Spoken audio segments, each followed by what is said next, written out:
Yes, sir. Gentlemen, you each in 30 seconds, describe to me your vision of what the charity home is now and what your vision is for what you see it to be 5 years from now. Why don't we just go in the order you're standing, if that's okay? Or... Put the microphone down. Go to the mic. Microphone. Short version, again, as an outsider looking in to be part of it, hopefully. I know the foundation in the last 10 years has come a huge, huge way, not just the home, but the other services they provide, scholarships, assisted living, hospice, other things. My vision is to see it continue to grow. They've broken ground, added, they're growing a village there. Just see it continue to grow to reach more people at more efficient costs. It's a great service to the brethren, and just bigger and better, following the proper path. It's just a simple vision. It's a wonderful vision, I think.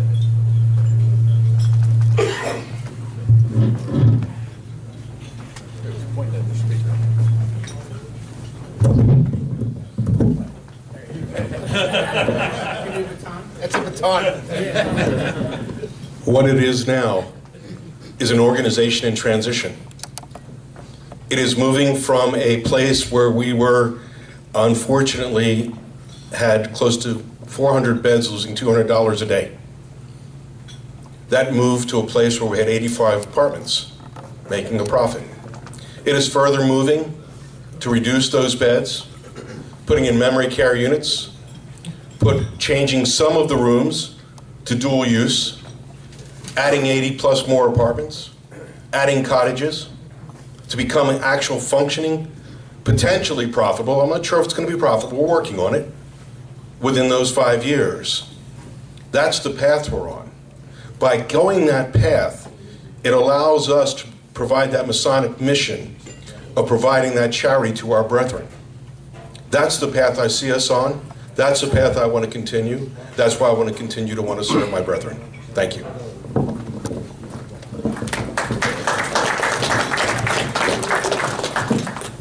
We went to a handheld mic. Being half Italian, it takes away part of my ability to communicate. But I want to echo and build on what Brother Herman just said. We, up until recently, our charity foundation with the Masonic Home has lost money. We've made operational changes to make improvements and better leverage all the current space that we have, and additionally all the acreage that we own.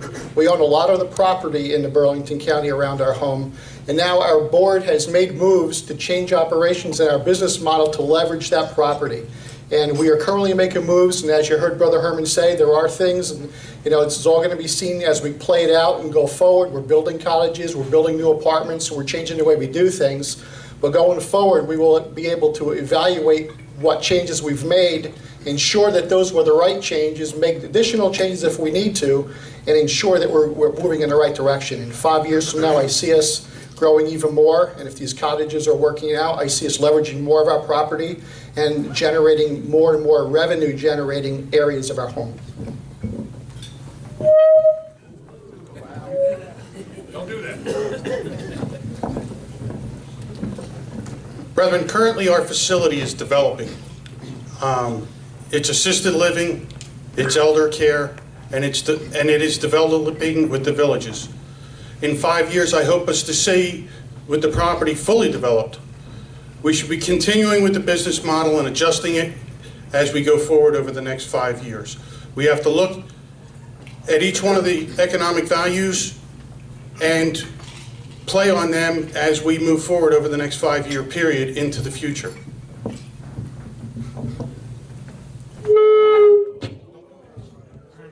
You're done, hand it to me.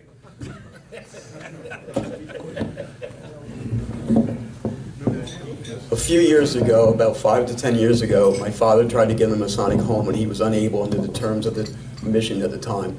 At the time we were losing money, as I always previously mentioned, and we had open beds. Now we have a full home and we have the growth of the Masonic villages. If the Masonic villages work, we can take our permanent fund and maintain it and add to the risk of the Masonic homes as we build on that future. I think we've come a long way in the last 5 to 10 years from being in the red to in the positive, and all we have to do is keep an eye on the permanent fund and the growth of the risk in the future to maintain that it doesn't go in the red again. Thank you.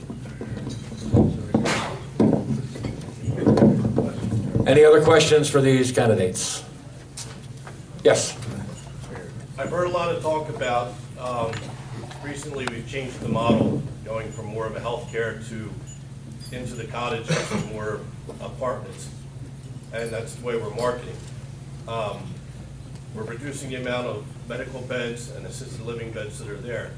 What is the plan to continue the Masonic experience that we're giving these residents that move into these cottages and move into these apartments as their needs change? We're limiting the amount of medical beds that we have at the home, whereas these new people that we're bringing into the cottages and apartments, their needs are going to change and are going to need to be developed. What is the plan to deal with that situation as it occurs? Why don't we go in reverse order of what we just did? George, you're up.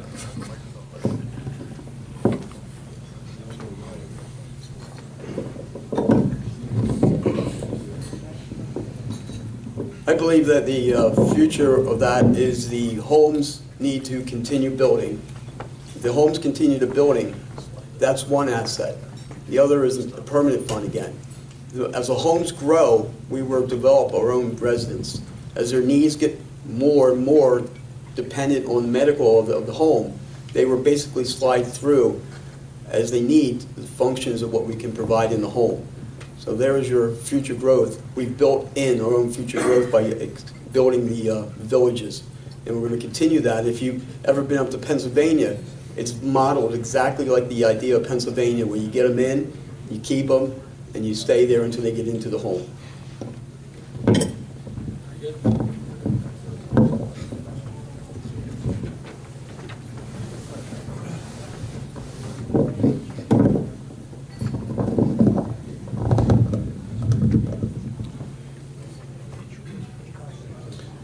My brother, the answer to your question is more suited, I think, to be answered by the incumbent candidates that are on the Masonic Charity Foundation now. I've had the opportunity over the last 6 months to sit in on some of the meetings and observe what's going on. Typically, when I come into a management position, what I like to do is observe for 30, 60, 90 days and to suggest changes or start to implement changes at that time. What I would see is that as our villages develop, okay, I would imagine that as those people, residents, needed more assistance, they could transition into the Masonic home where those services are readily available. Other than that, I would not be able to make any additional comments at this time. Thank you.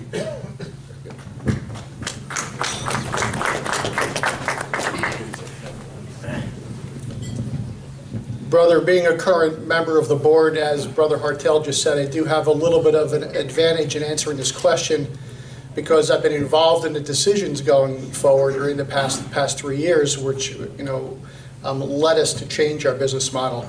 However, I'll answer it like this. There's a couple of components to that question. I don't think I have time to answer all aspects. However, we are a CCRC, which is a continuing care retirement community. When we were deciding to change our business model and to have more independent living apartments and cottages, we weighed all that information and we discussed our mission statement. Are we going to continue to meet our mission statement going forward when we change our model and not have the skilled beds? But we have been assured by management who have gone over all the numbers and statistics and marketing reports and have looked at all of the facilities. Do we have enough nursing beds to meet the needs of all the people that we're bringing on board, so that if someone in the CCRC system, which means you come in independent living and you don't anticipate or ever think you're going to require the health care, but someday you may, can we meet those needs? And it was all decided, and we looked over all the numbers, that we can. So that was all taken into account while we were making those decisions. And we certainly would never make a business model decision on our board without considering our mission statement and making sure that we ensure that we fulfill our mission. Thank you for your question.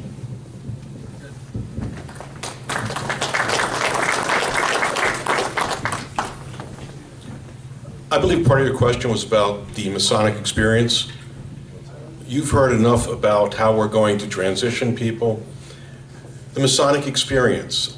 Right now, we're undertaking a project in Grow Hall, which is actually part of the main campus, to make that more of a lodge room setting.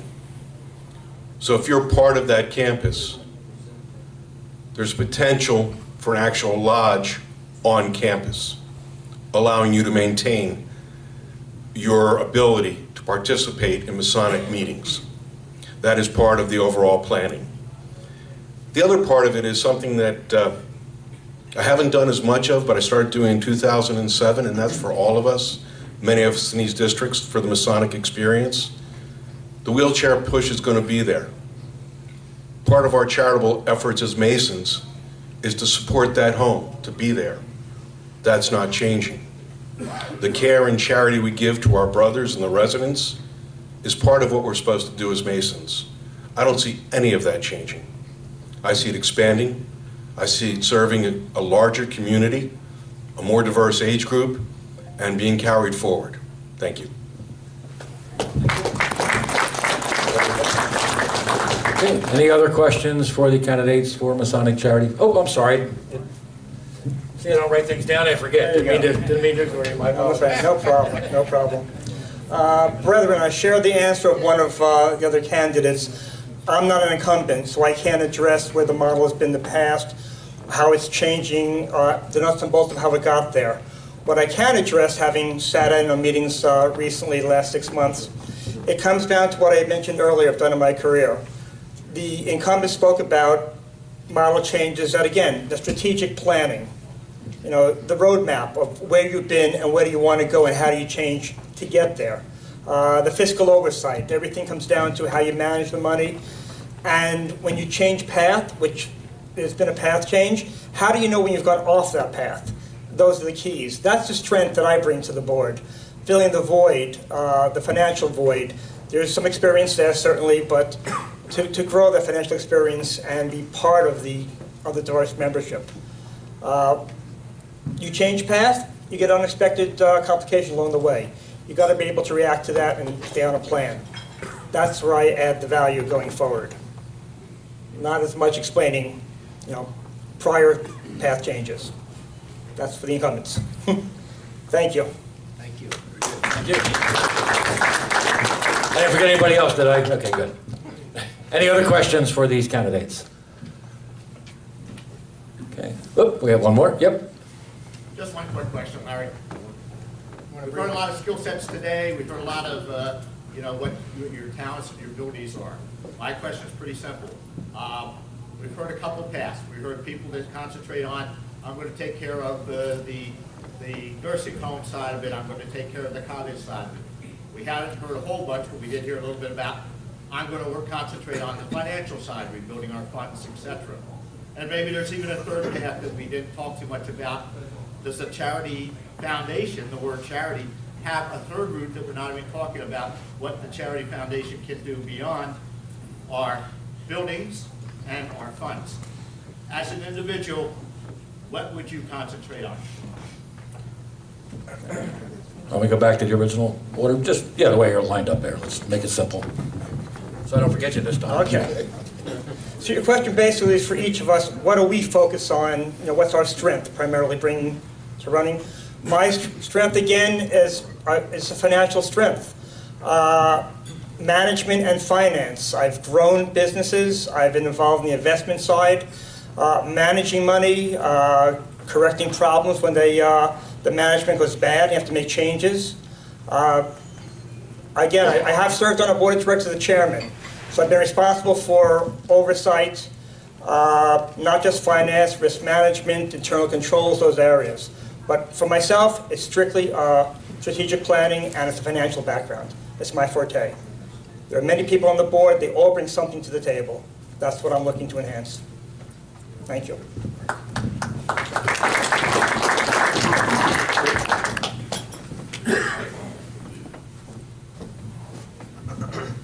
Not a fair question.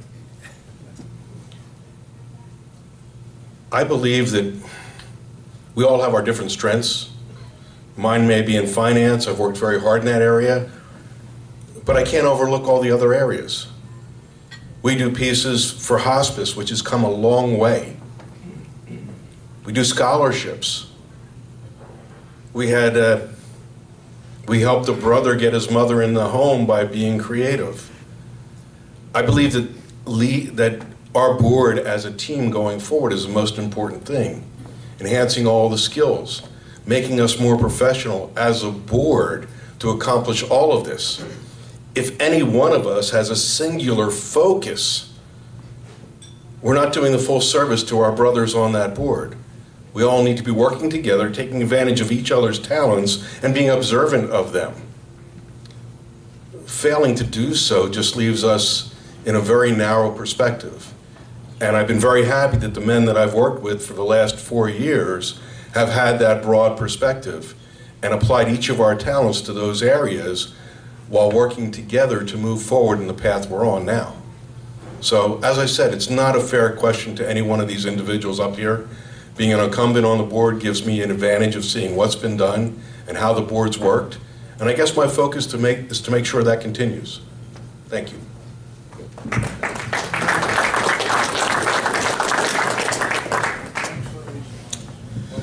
Thank you for your question, but I, like Brother Herman, I would like to think that while I have a narrow area of expertise as far as my healthcare goes, I did relate that I do have a business background, but I'd like to think that all of it's important to me. And I think that there's a multitude of professions and backgrounds on the board, enough that, you know, we look at all the policies and problems and challenges facing our board with a set of 3D glasses and not through a narrow perspective. If we were to have, we have 15 trustees on our board. If we were to have 15 finance people on the board, we'd really be in some trouble because we wouldn't see everything with a 3D perspective. But we all have our particular specialties, and when Brother Herman and I happen to sit next to each other on the board, we're assigned seats, and when there's an acronym that's medically related, he looks at me and goes, "What's that?" And when there's an investment acronym that they're using, I lean over to him and I go, "What's that?" Meanwhile, I think that we're both reasonably prepared and we're both looking at the same things to do the best we can for our board. I take my fiduciary responsibility very, very seriously. And, you know, I prepare, like I said earlier, and when there's something presented to us that I don't understand, I go out and I look it up and I read about it.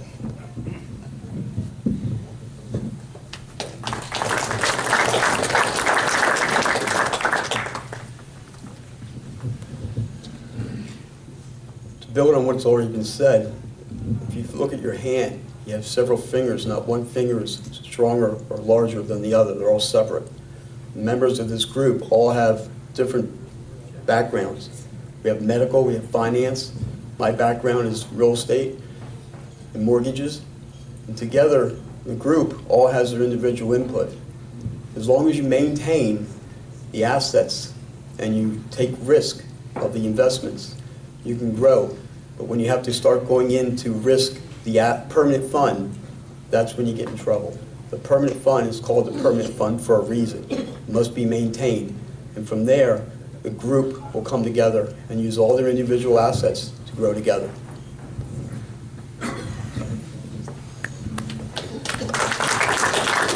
Finally found something I can do, pass the microphone along.